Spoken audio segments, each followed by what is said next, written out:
दोस्तों, हर साल दुनिया भर में हजारों साइंटिफिक रिसर्च पेपर्स पब्लिश करे जाते हैं, जिसमें साइकोलॉजिकल रिसर्च का भी बहुत बड़ा हिस्सा होता है। पर देखा जाए तो इन साइकोलॉजिकल रिसर्च और स्टडीज को रीड करना एक नॉर्मल इंसान के लिए जितना मुश्किल होता है, उन बातों को रियल लाइफ में अप्लाई करना उतना ही आसान भी है। इसीलिए आज की वीडियो में हम आपके साथ 12 ऐसे साइकोलॉजिकल फैक्ट्स को शेयर करेंगे जिन्हें जानने के बाद आप पहले जैसे सेम नहीं रहोगे।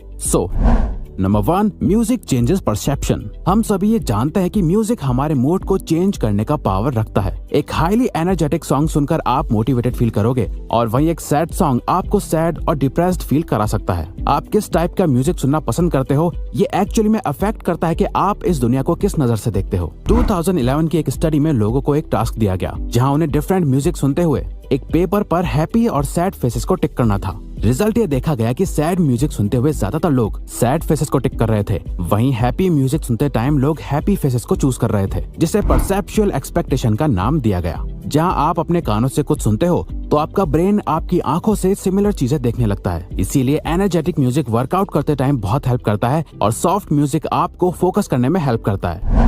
Dunning Kruger effect. 1999 में 2 सोशल साइकोलॉजिस्ट ने ये डिस्कवर करा कि इंटेलिजेंट लोग हमेशा अपने आप को एक बिलो एवरेज पर्सन की तरह ट्रीट करते हैं। वो कभी भी खुद को बाकियों से ज्यादा स्मार्ट नहीं मानते। वहीं दूसरी तरफ एवरेज IQ वाले लोग इसका बिल्कुल ऑपोजिट करते हैं। उन्हें हमेशा ये लगता है कि वो बाकियों से ज्यादा बेटर है। इसीलिए अगर आप ऐसे लोगों से मिलो जो हर बात में खुद को सुपीरियर शो करते हैं, जो ये दिखाते हैं कि वो कितने ज्यादा स्मार्ट हैं, तो समझ जाओ कि ये बस एक डनिंग-क्रूगर इफेक्ट का असर है। वो असल में इतने इंटेलिजेंट नहीं है जितना वो दिखा रहे हैं, क्योंकि एक हाईली इंटेलिजेंट पर्सन कभी भी अपनी नॉलेज से सेटिस्फाइड नहीं होता। वो हमेशा खुद की एबिलिटी पर डाउट करता है, क्योंकि उन्हें लगता है कि वो और बेहतर हो सकता है। फॉर एग्जाम्पल, आपने अक्सर ये तो देखा ही होगा, जो दोस्त ये कहता है कि उसने एग्जाम के लिए कुछ नहीं पढ़ा, वो बिल्कुल प्रिपेयर होकर नहीं आया था। मोस्टली केसेस में उसी फ्रेंड के अच्छे मार्क्स आते हैं, जबकि उसने बोला था कि मेरा एग्जाम अच्छा नहीं गया, मैं और अच्छा कर सकता था। क्योंकि मानो या ना मानो, वो सच में थोड़ा ज्यादा इंटेलिजेंट पर्सन है।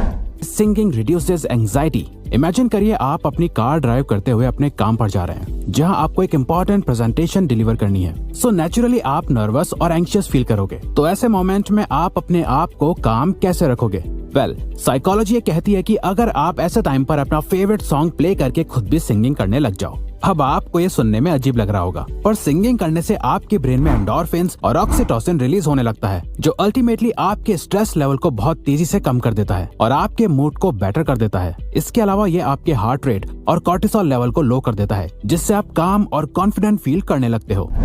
Power of silence. अगर आप चाहते हैं कि कॉन्वर्सेशंस आगे बढ़ती रहें पर आपको समझ नहीं आ रहा कि क्या बात करें, तो इसका सबसे सिंपल तरीका है अपने पार्टनर से कोई भी एक क्वेश्चन पूछ लो और जब वो आंसर दे दे, उसके बाद भी आई कांटेक्ट मेंटेन रखो और आपका पार्टनर साइलेंस को अवॉइड करने के लिए कुछ ना कुछ बात करने लगेगा। स्टडीज में देखा गया है, जब कोई पर्सन आपके सामने ओपन होने में स्ट्रगल करता है या अपनी फीलिंग्स को हाइड करता है, इस टाइम पर इंफॉर्मेशन निकलवाने के लिए बस एक क्वेश्चन पूछो और कुछ देर साइलेंट हो जाओ, क्योंकि किसी भी कॉन्वर्सेशन के बीच साइलेंस अच्छा नहीं लगता, जिसे अवॉइड करने के लिए वो इन्फॉर्मेशन शेयर करने लगता है या आपसे क्रॉस क्वेश्चन पूछने लगता है, जो अल्टीमेटली कॉन्वर्सेशन को मेंटेन रखता है। Playing dumb. अगर आप किसी के सामने अपना गुड इंप्रेशन बनाना चाहते हो, तो किसी ऐसे टॉपिक के बारे में बात करो जो उन्हें बहुत पसंद है और उसके बारे में उनसे सीखो।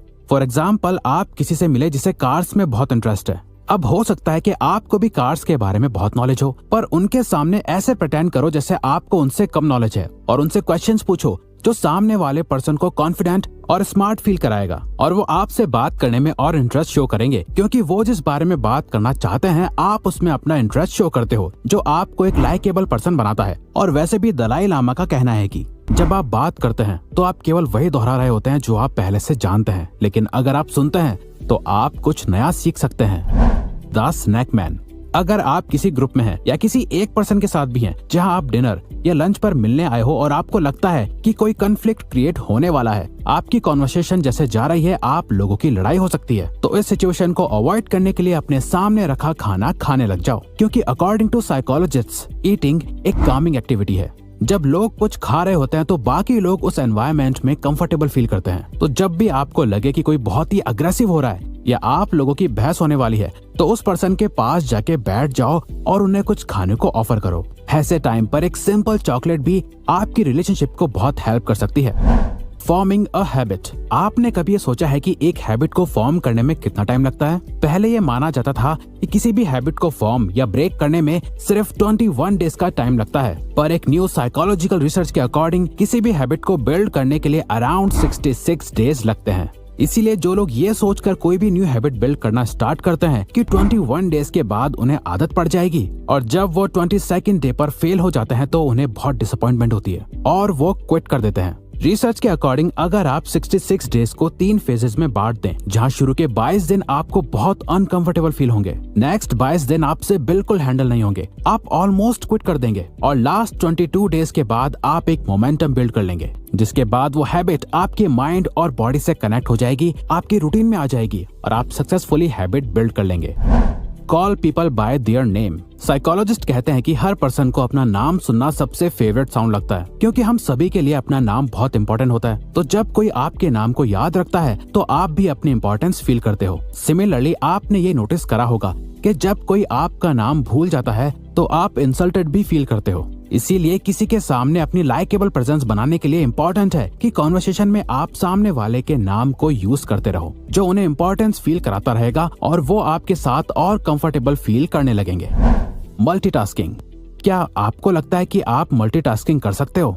न्यूरो साइंस के अकॉर्डिंग हमारा ब्रेन एक टाइम पर सिर्फ एक ही चीज पर फोकस कर सकता है। कई बार जब आप 2 काम एक साथ कर रहे होते हो तो आपको ऐसा लगता होगा कि आप मल्टीटास्किंग कर रहे हो, पर रियल में आपका ब्रेन बहुत ही तेजी से उन दोनों कामों के बीच अपना फोकस शिफ्ट कर रहा होता है। हम चलते चलते एक दूसरे से बात करते हैं, क्योंकि ये बिहेवियर्स ऑटोमेटिक और ऑटो पायलट मोड से होते हैं। वहीं ऐसे टास्क जिनमें बहुत फोकस करने की नीड होती है, वहाँ वो साइमल्टेनियसली काम नहीं कर सकता। फॉर एग्जाम्पल, बुक रीड करते हुए टीवी देखना। अब यहाँ पे आपको लगेगा कि आप दोनों काम एक साथ कर रहे हो, पर रियल में एक टाइम पर आपका फोकस या तो रीडिंग करने पर है या टीवी देखने पर। Provide a choice. अगर आप चाहते हैं कि सामने वाला पर्सन एक डिसीजन ले जो आपके फेवर में हो, तो सिंपली उन्हें ऑप्शंस दो जो आपके डिसीजंस के फेवर में हो। फॉर एग्जाम्पल, अगर कोई अपने बच्चे को पढ़ाई करने के लिए बोलना चाहता है तो सिंपली उसे ये बोलने के बजाय कि जाओ पढ़ो, उन्हें चॉइस दो कि चलो पढ़ाई का टाइम हो गया, पहले इंग्लिश पढ़ोगे या मैथ्स। तो जब वो कोई भी चॉइस लेंगे तो उन्हें लगेगा कि वो खुद ये डिसीजन ले रहे हैं, वो अपने कंट्रोल में है। अब ये ट्रिक आप किसी के भी साथ यूज कर सकते हो। जैसे आपने नोटिस करा होगा कि हर रेस्टोरेंट में वेटर्स इसी ट्रिक का यूज करते हैं। वो आपको वो सारे ऑप्शंस देते हैं जो वो चाहते हैं कि आप ऑर्डर करो, और आप इनडायरेक्टली वही करते हो, पर आपको ऐसा लगता है कि वो डिसीजन आपने लिया, लेकिन रियलिटी में वो डिसीजन आपके वेटर ने पहले ही ले लिया था। यानी कि वो ट्राई करते हैं कि आप कुछ चुनिंदा चीजों में से ही कुछ एक चीज ऑर्डर कर दें, जिसे रेडी करने में रेस्टोरेंट को ज्यादा टाइम ना लगे। The power of sunlight. दोस्तों, आपने भी नोटिस करा होगा कि पूरा दिन अपने घर या ऑफिस में बिताने के बाद जब आप बाहर निकलते हैं तो इंस्टेंटली आपका मूड बेटर हो जाता है, क्योंकि सनलाइट के बेनिफिट सिर्फ मेडिकल फील्ड्स में नहीं है जो सिर्फ आपकी बोन्स के लिए बेटर है, बल्कि कई रिसर्च में देखा गया है कि सनलाइट कई मूड डिसऑर्डर्स जैसे डिप्रेशन को भी प्रिवेंट करता है। सनलाइट से मिलने वाला विटामिन डी मूड स्टेबलाइजर की तरह एक्ट करता है और हमारे ब्रेन में प्लेजरेबल हार्मोन्स को रिलीज करता है। और ये देखा गया है कि जिन कंट्रीज में सनलाइट की रीच कम होती है, वहाँ के लोगों में डिप्रेशन के ज्यादा सिम्टम्स देखे जाते हैं। तो आपको बस दिन में 10 मिनट डायरेक्ट सनलाइट लेनी है, जो लिटरली आपकी लाइफ को चेंज कर देगा, और ये मॉर्निंग सनलाइट होगी तो और भी अच्छा।